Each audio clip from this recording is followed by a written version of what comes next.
Hi, I'm Stephen. Welcome to Cult Hackers. So we're currently officially in between seasons, but something's been in the news here in the UK that I really wanted to talk about, so I'm doing a bit extra.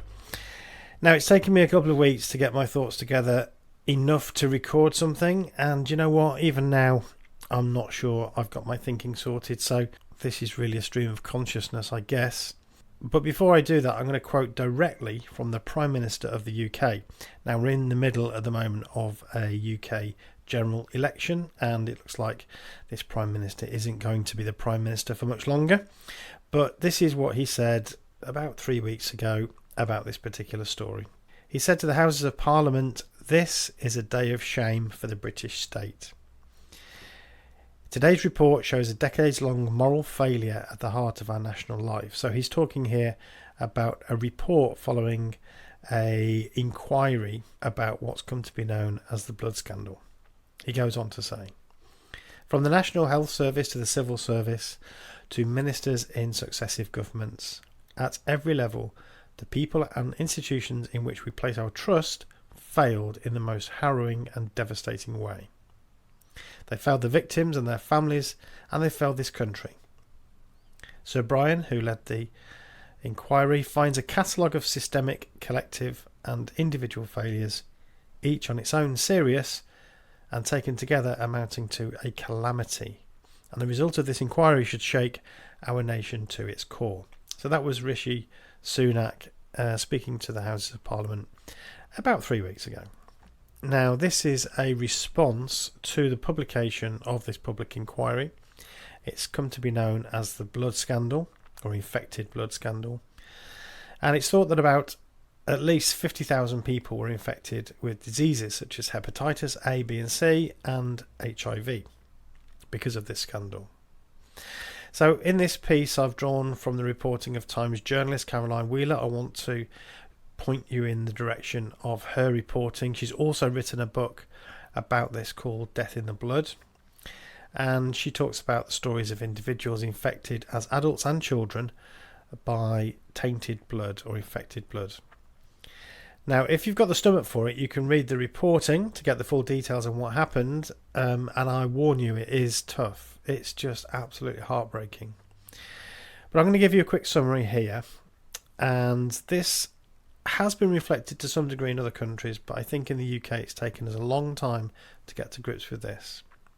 So we're going back to the 1970s, and the treatment for people with haemophilia, which you probably know, is a disease which means that people's blood lacks the clotting agent that stops us bleeding to death after minor cuts or bruises. So these people were being treated with a blood fraction called factor VIII. So this obviously is a fraction, it's a small part of blood, it can be harvested from donated blood. Now, at the time, the UK's National Health Service was, for mostly administrative and political reasons really, in other words, not getting our act together, they were unable to get enough blood from the voluntary blood donation service. So in the UK we have voluntary blood donation services, so anyone can volunteer to donate their blood. These days there's lots of checks about who can donate blood and obviously the blood itself, but we'll talk more about that. But at this point, during the 1970s, we hadn't really got our act together and we couldn't gather enough blood to produce factor VIII. Obviously factor VIII is a small, very small component, so you need a lot of blood really to create enough factor VIII. So this meant that the health service decided to go to the United States to buy blood from blood banks. Now, these blood banks were quite problematic. Some of the blood that they had been sold by donors who were in prison, many of them drug addicts, some of whom were infected with conditions such as hepatitis and HIV, often contracted through needle sharing. So we know that's a high-risk activity. So people who had done this gave blood and they were paid for it. Now, one of the unbelievable things here, but true, is that the blood given by these prisoners were then pooled and mixed together without testing or treatment, and then processed to extract the various blood products and fractions. So this meant that a single infected person could infect a whole batch. Now the thing is, the risks were known, so this wasn't outside of our scientific knowledge. The risks were known, but were ignored and then covered up. It was covered up what had been done. And I was surprised that still today there are adults who cannot see their full medical history because they were destroyed by people trying to cover up what had happened. Now obviously the list of what could have been done is long. Rejecting blood from high-risk donors, not using blood from donors being paid, which is an obvious red flag, heat treating, fully testing the blood, to name obvious ones, but none of this was done. As far as we know, at least 2,500 people have died as a result. A lot of those were children, and many people are still dying as a result of what happened to them. But this was no unavoidable accident in many cases. So there were some actions that were taken that were not only what I would consider careless, but can only be described as intentionally negligent at best. And at worst, you could only describe it as children being used as subjects in medical research. There are cases of children knowingly being exposed to infected blood. There's one particular doctor who was instructing medical professionals. He was a researcher, and he instructed medical professionals to expose children not yet exposed to infected blood in order to establish levels of risk. Now, when I wrote the notes on this podcast, I wrote that sentence and I thought, I need to really make sure that I'm right about that. It's just a really important statement, and it bothered me, it still bothers me. But it's on the record. You know, we have on the record where a doctor sends an email that says that very thing. In fact, I've got it here. It's part of the documentation in the enquiry. You can read it for yourself. I'll put a link to the enquiry transcript. So I'm just going to read it here and sort of comment as I read it.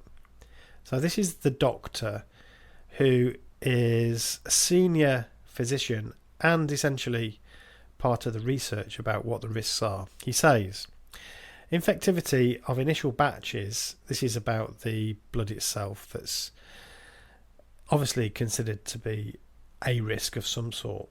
He says, infectivity of initial batches is tested by injecting the product into chimpanzees. Now, you know, put aside for a moment any ethical issues you have with that, that's what was being done.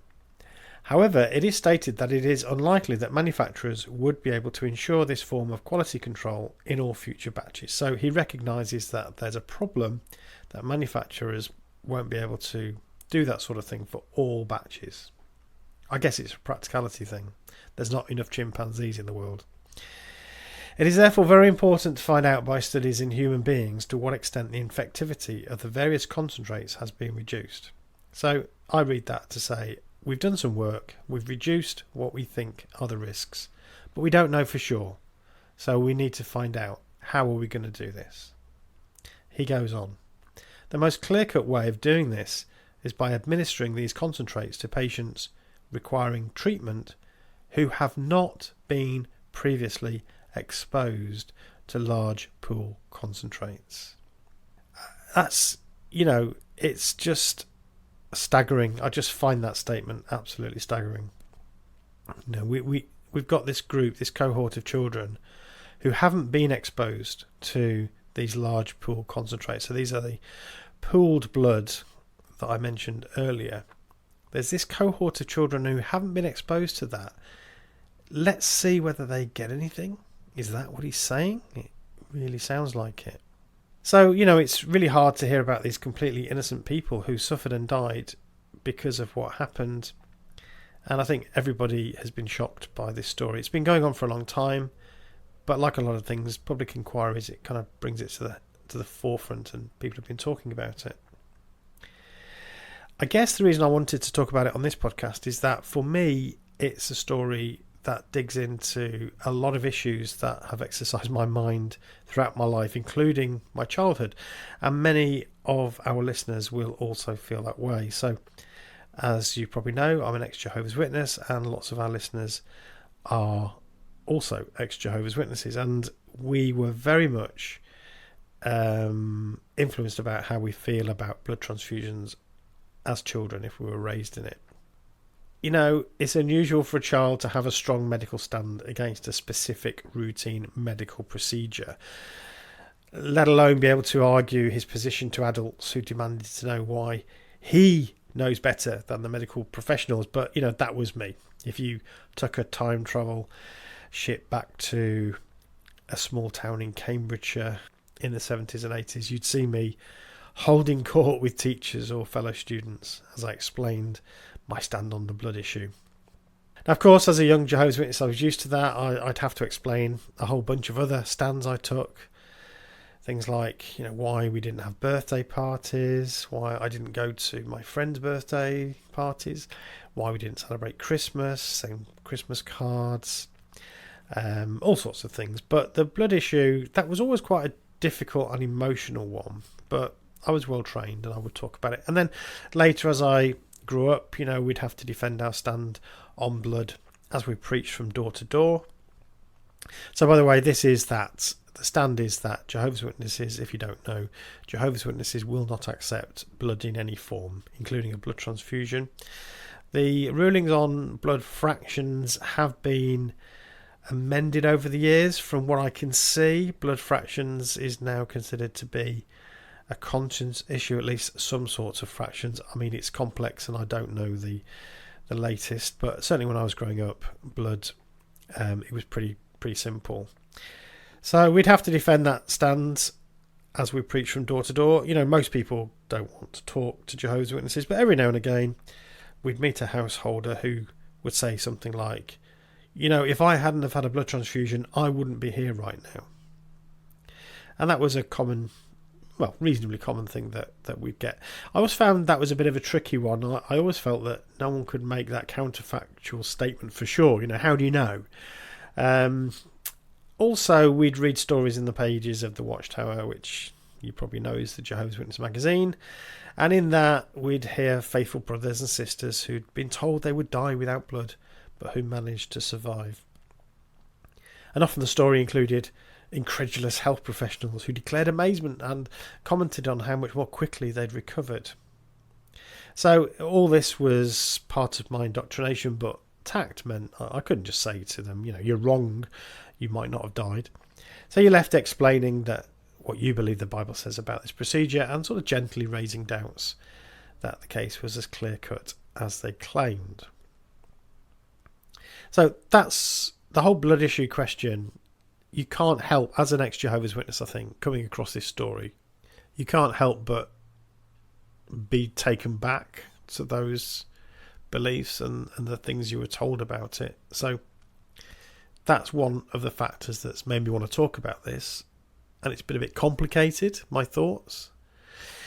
But as well as that, I've also got professional and academic interest in this story because it's about people's psychology and it's about organisations and institutions. And as I've shared on this podcast, after leaving the group, I've trained as an organisational psychologist and I now work with organisations on culture change, programs, leadership development, that sort of thing. So I'm very interested in how organisations work and why people do bad things within them. And there's a third aspect to this story which is a bit more tangential, but I think is relevant to this podcast. And it's the whole conspiracy element. We've spoken on this podcast about various conspiracy theories and they often intersect with fundamentalist religious beliefs, and I think that's the case here to some degree. There's also a general distrust of the institutions that play a dominant role in society. So I think the question of conspiracy is an important one. You know, was this a conspiracy? I'm going to say it is, and so I want to talk about what that tells us about the types of conspiracies that there are and what that means, whether that points to something bigger around grander conspiracies. So there's these three areas that I think are really interesting for this podcast, which is the religious beliefs about medical treatments and how we kind of think about that. There's the whole question about organisational behaviour and people doing bad things within organisations. And then there's the whole conspiracy question and how that intersects with institutions and so on. So I think there's three things there that are really interesting. Now, I've tried to write a kind of blog or a piece about this, and I find it really, really difficult. It's so hard to balance those three things and bring them together. So it feels like I might still do it, but this is more me just thinking about it and mulling it over.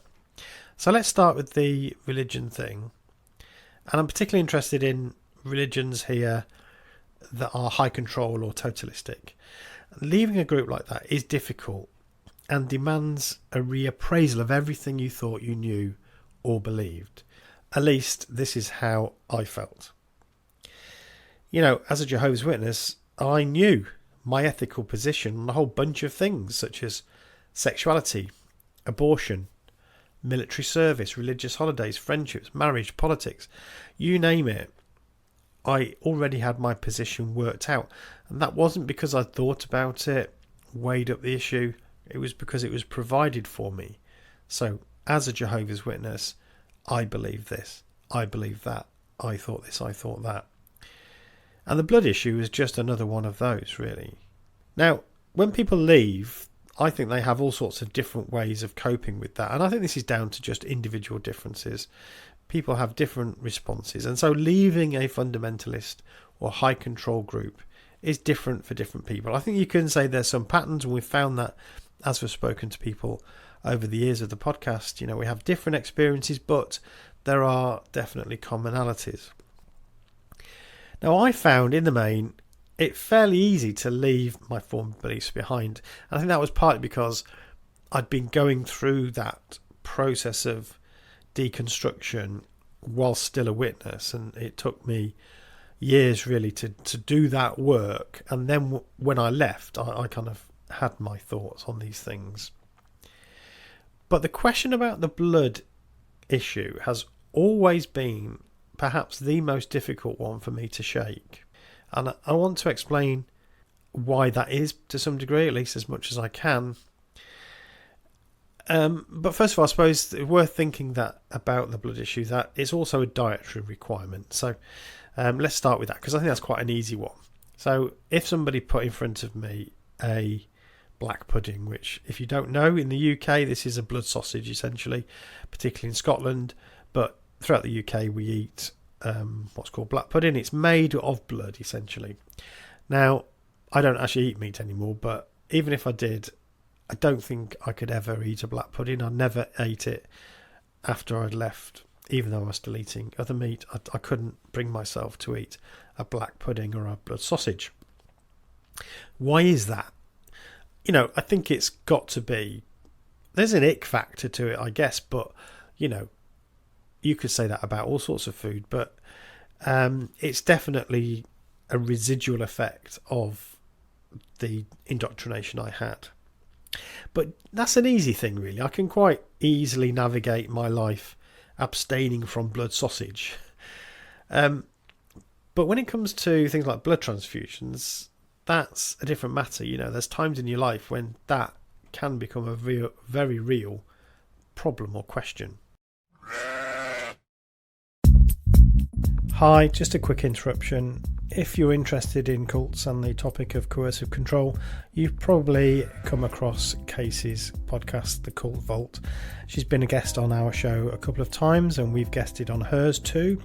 She's currently doing a master's in the psychology of coercive control with the University of Salford, and she's getting to the end of her course now, and she's doing her dissertation.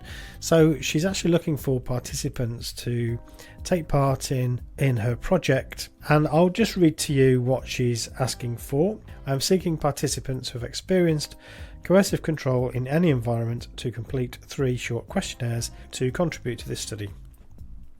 And she gives a link there to more information and where you can carry out the questionnaires. So if you would like to take part in that to help Kacey with her research, then by all means use the link on the show notes. Good luck, Kacey, with your dissertation.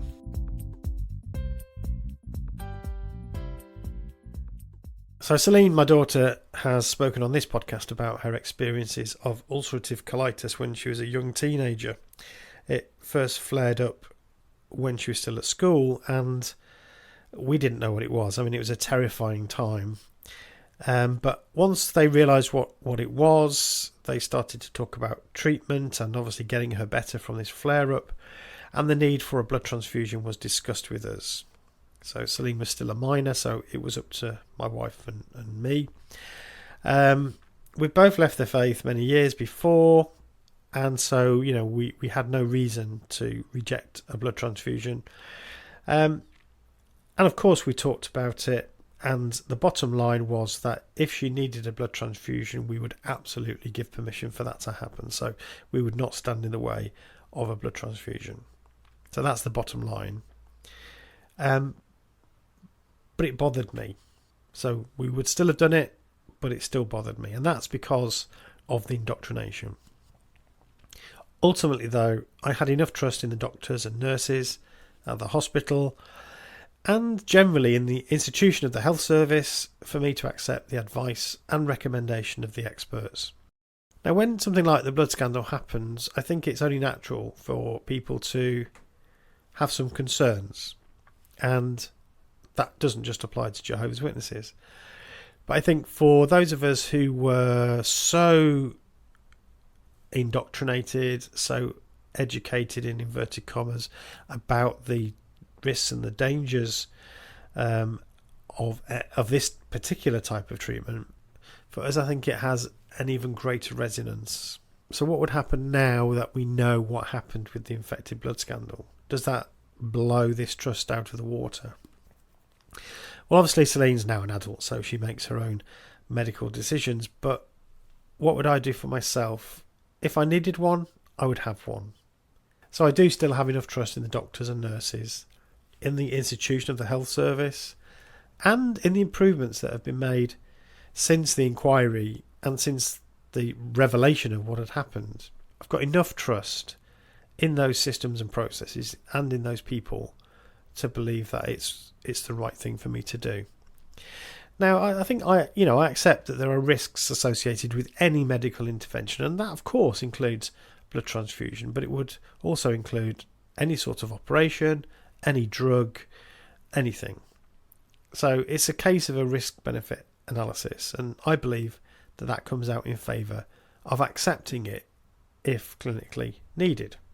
I haven't really spoken to Jehovah's Witnesses about this since this report came out, but I think it's undoubtable that after this report, after the scandal, there will be many Jehovah's Witnesses, as well as perhaps other groups who also don't have certain types of medical treatment, who see this case as proof that they were right all along. They were right to refuse such treatments. So, inevitably, given my background, it got me thinking about my own position on this and other types of medical treatment. So, I'm going to start with that question. I was brought up to believe that it was wrong to accept a blood transfusion, and all Jehovah's Witnesses are told that. Although they claim it's a personal decision, it's a required doctrine. You have to obey that, or there are sanctions if you don't obey that rule. So you can get disfellowshipped, you can be kicked out of the organisation, or other types of punitive measures will be taken. It's a serious sin if you were to go against that. But also there was a lot of talk about the risks associated with blood. So, I'm going to weigh these things up. I'm going to think about these things. So part of the point of this podcast, I suppose, is to just reveal the difficulty of thinking about this sort of thing when you leave a high control group or organisation. It's the sort of thing that you have to grapple with. All right, so I think the first thing to just come back to is it's important to remember that Jehovah's Witnesses and their stand on blood is actually about one thing and one thing only. It's their interpretation of biblical verses about the use of blood. Now, this podcast isn't about the rights and wrongs of that interpretation. I'm not going to get into that. The group itself clearly states that the reason that they do not have blood is because they believe God has told them in the Bible not to take blood into their bodies in any form. In fact, He's told everybody that, but it's only Jehovah's Witnesses who are obeying that law. And that's it. It's about the directive from the Bible as they see it, as they interpret it.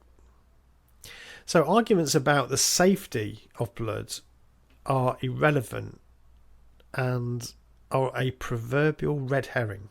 But that doesn't stop Jehovah's Witnesses talking about the safety concerns. And they are raised by the group. And the argument sort of goes like this, that Jehovah knows best.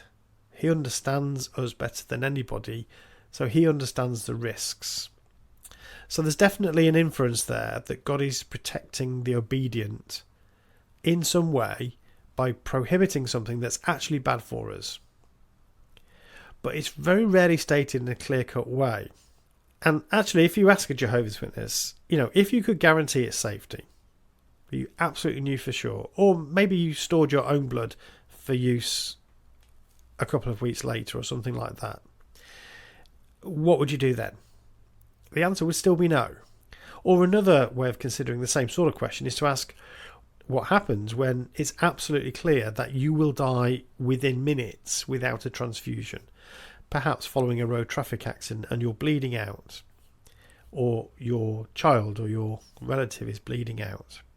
So the calculation in this case is, if you do believe there are risks associated with blood transfusions that we don't know about, that God knows about, you've got those risks compared to the certainty of dying because you're literally bleeding out and there's nothing else they can do.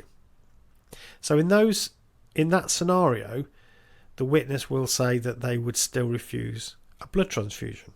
And that's because it's not really about safety. It's about the command that they believe that God has given everybody to abstain from blood. So it's important to understand that this is a religious choice. It's not one based upon any sort of risk-benefit analysis. So really, Jehovah's Witnesses can have nothing to contribute to the conversation about the safety of the procedure, because regardless of the medical risk or benefit, they would refuse in all cases. The fact is that 2.5 million units of blood are transfused each year in the UK, with the vast majority of people suffering no long-term negative effects, going on to live a normal lifespan, many of whom would have died on the operating table or from the disease that they had. So for me, it's about weighing risks, and the risk-benefit analysis is clear. Despite the small risks inherent in any medical procedure, including blood transfusions, the risk of not having life-saving treatment is much greater. So that's the medical question. It's actually the stand that I was taught about was not about risk. It was about an interpretation of the Bible. So it's not about safety. All right, let's have a think about how this relates to conspiracies, because that's the other thing that's been rattling around in my head. How does this relate to conspiracies? So first of all, I've talked about this before. We've talked about it on the podcast. In many ways, fundamentalist and extreme religious views are grand conspiracies. They sort of weave together grand themes spanning the vastness of time and space. And because of this, a personal choice about what to eat, who to marry, or what medical treatment to accept becomes embroiled in universal questions about sovereignty, truth, and good versus evil. Worldly institutions, including health services, science, universities, governments, these worldly institutions are often cast as part of this wicked system of things, part of the evil one, Satan the devil's machinations, or are the evil one themselves. So you may hear fundamentalists sort of saying that these institutions are leading us and our children to believe dangerous things about how to live. This perhaps relates to sexuality or standards of right or wrong. So there's a suspicion of institutions, and that's an absolutely predictable behaviour of cultic groups, partly because they represent a rival way of understanding the world, but also because they serve a useful function as the other, as the enemy, as the entity to be afraid of, which is a reason to get closer to the safety of the group or the organisation. Partly why a paranoia about persecution is also par for the course within these groups. So let's think about the blood scandal and conspiracies. Well, the blood scandal became a conspiracy to hide the truth. I don't think we can argue with that at all. Yes, people hid or destroyed medical records. So why did they do that? Well, we can safely assume a lot of it was to cover their own backs or to avoid reputational damage to themselves, their friends within the organisation, the health service itself, and there was obviously a risk of being sued. So people hide things in those situations. So sometimes the motivation is obvious, sometimes it's not so clear, and we talked about this in our discussion about the post office scandal. So in the UK, we've had a number of these sorts of scandals that have come to light. The post office was one of them. Check out that episode if you want to know more about that. We talked about, why people do bad things within organisations and on behalf of them. The cover-up, insofar as it involved people conspiring with other people to try and hide what had happened, was a conspiracy. But it's not part of a larger, grand plot. It's an example of people behaving in instrumental ways to avoid punishment or shame, or because they identified so strongly with the organisation that they would do anything to protect its reputation. It wasn't a grand plot hatched by a cabal of rich and powerful. And one important piece of evidence for this way of seeing the world is that it was another institution that ultimately found out and revealed what had happened. It was journalists who followed the story, interviewed people, questioned managers, and published what had happened.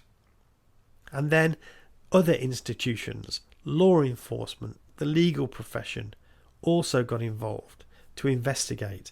And finally, the political system. We've had a public inquiry in front of politicians to talk about and find out what happened. You can read the full transcript of the inquiry. I'll put the links in the show notes if you want to read that. It's long. Obviously, it's wrong that it's taken so long. And there's been a series of scandals in the UK with overlapping features coming to light. And this demonstrates what people are capable of when it comes to putting institutions before people. It also demonstrates that we're not quick or ruthless enough at rooting out these examples of bad practice. There's much to do to change institutional and individual behaviour.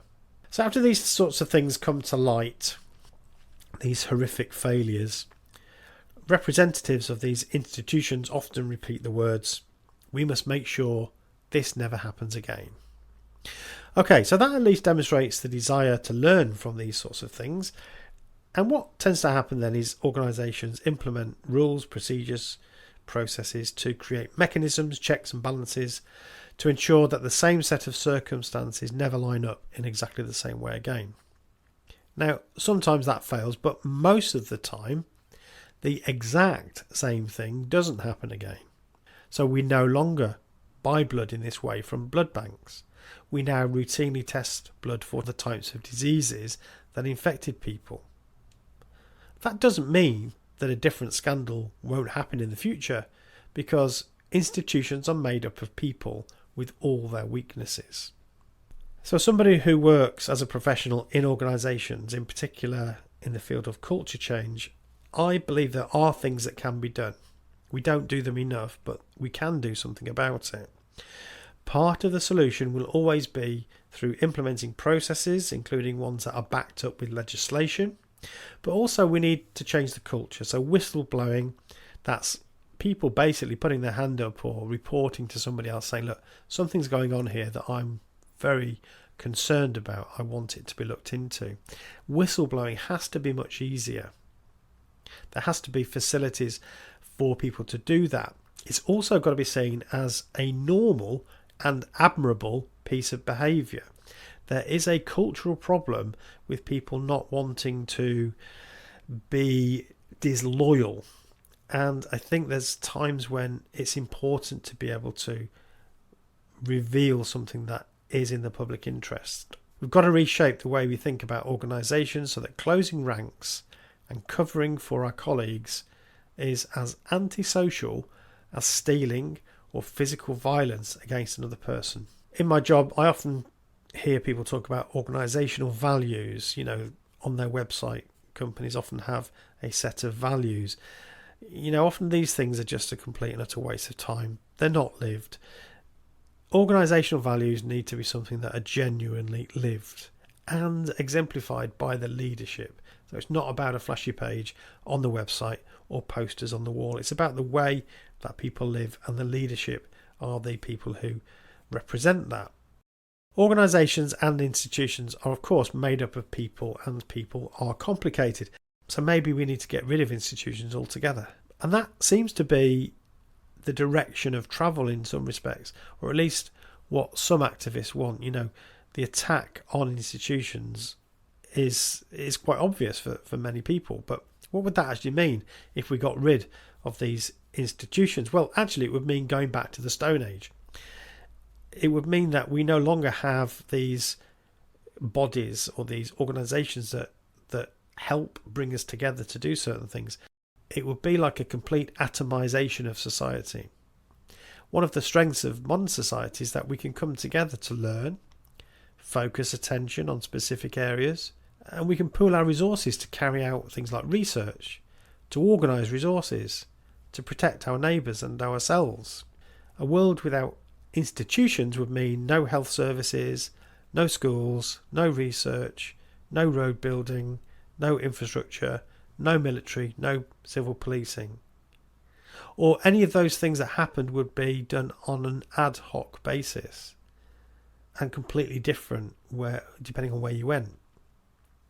There would be no coherent society. Incidentally, it's that my former religion believes will happen. The entire world system destroyed, but replaced by a single institution, God's kingdom, a true theocracy. Of course, God will need to be represented on earth, and he's likely to use humans as a sort of administration to get things done, just as, according to the leaders, he does now through his earthly organisation.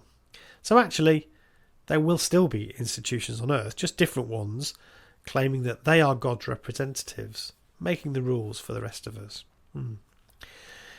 Remind you of anything? So groups pushing for the end to institutions never want them gone altogether. They just want ones that they like. And we can see that also on the extreme religious and political right in many countries. Attacks on institutions so that they can replace them with more friendly ones. So can we trust institutions to do the right things, like the health service? I mean, after the blood scandal, I think lots of people will question that. Because these institutions are made up of human beings, of course, we cannot take it for granted. Sometimes I've noticed that people with a worldview that incorporates an all-encompassing conspiracy theory, they think that the rest of us just trust institutions blindly, but that's definitely not the case. Of course, we need to ask questions, we need to challenge, we need to be critical. And we also need other institutions, like an independent media, to hold them to account, just as we need other institutions to hold those to account. So the press, for instance, we need the press to do the sort of journalism that the Times has done about this story, but we also need other institutions to examine what the Times are doing or other media are doing. So we need this ecosystem of institutions checking each other and revealing what's actually happening. In modern democratic societies, I think I'm right to say that institutions have been taking a beating in recent years. And there's lots of reasons for that. There's a rise in what we might call populism, and a good way to be popular is to point at others like institutions and say, it's their fault. It's not our fault, it's their fault for what's happening. But it's also partly because we can now complain about these institutions so much more easily. We can go on Twitter or X or Facebook or whatever and complain about these institutions and also say things that aren't true at times. So we no longer have that same, I guess, automatic respect that we might have had in the past. But I think it's important to remember that organisations such as Meta, Google, and whatever you describe Elon Musk's empire as, these individuals, these institutions, do they have our best interests at heart? I don't think I've got any more trust in them than I would other institutions, because they also have their own agenda. So yeah, institutions should be questioned and challenged. And I've come across an arrogance about representatives of institutions. I've seen it like everyone else, when the power of the institution seems to roll over the needs of the individual. When educational institutions make decisions about who gets to benefit from first-class education, when government officials make decisions to benefit themselves before their constituents. And yes, when medical doctors don't listen or engage with the concerns of their patients. So we need checks and balances. We need to challenge. We need to educate and train leaders to understand that they're here for the benefit of society, not themselves. But we can't do without them altogether. So back to the original subject of the discussion. The blood scandal is an example of people behaving in appalling and at times, I believe, criminal ways. It's also a story of an institution closing ranks to protect individuals and the organisation itself. This type of behaviour within organisations is always a risk, and we need to have good mechanisms and a culture to be protected from it. I do actually believe that medical decisions are a matter of personal choice, should be a matter of personal choice, certainly for adults. I, for one, take the same view whether I'm taking a headache tablet, an antihistamine, getting vaccinated, or accepting a blood transfusion. I want to have a choice. And of course, I can only speak for myself, living where I do, but in the main, I have enough trust in the medical profession to take their advice. I accept they know more about the medical risks and benefits than I do, but of course it's my body, so I decide what happens to me. I think because in the main I've got confidence in the educational system, the research scientists, the institutions that have developed the treatments, I'm going to listen to what they tell me.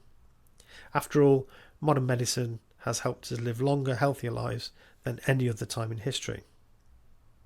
It's also why, if I want to understand how the universe works, I might ask a cosmologist or a physicist. If I want to understand the planet, I might talk to a geologist. And if I want the best treatment, I go to a qualified doctor. Thank you very much for listening to this bit in the middle episode. I might have other little episodes like this. If you're interested in this sort of topic, or you have other topics that you'd like me to mull over in this way, then let me know. I'm not sure when we're going to get back together again. We are planning to have another season of the podcast. But in the meantime, if you've got any topics you'd like me to cover and to do these sort of solo podcasts, then just drop me an email and let me know. Okay, thank you very much for listening. Speak to you again soon. Bye for now.